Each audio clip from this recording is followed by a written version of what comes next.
And Alma Rayos, ako yung panganay, and these are my two of my three siblings, Benjamin and Marcela. The bunso is still a baby, and nandito pa siya sa tummy ng mama ko. Pero ngayon, nandito na siya.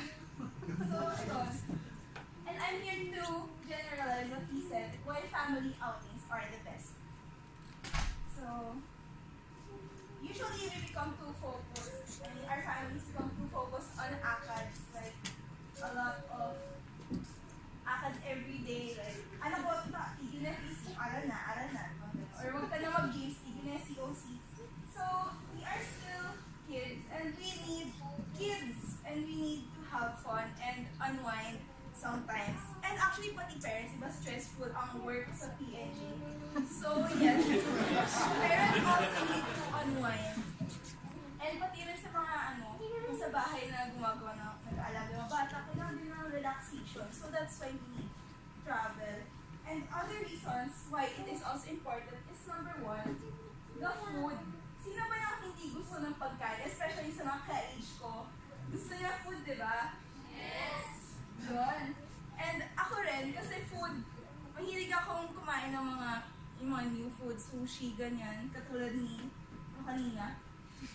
And kahit hindi naman bagong food, kahit yung mga Jollibee, Jollibee, McDo, magugustuhan na yung mga bata may kukuha na yan. And pati yun sa mga parents, parang something new naman.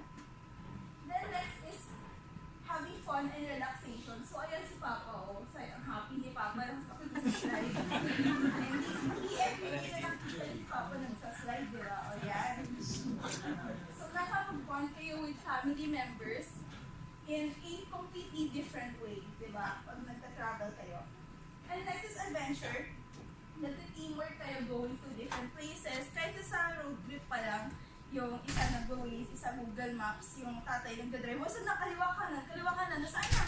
Mga ganon. So, teamwork siya in a sense. Although hassle din, pero nade-develop yung communication and unity ng family when you travel.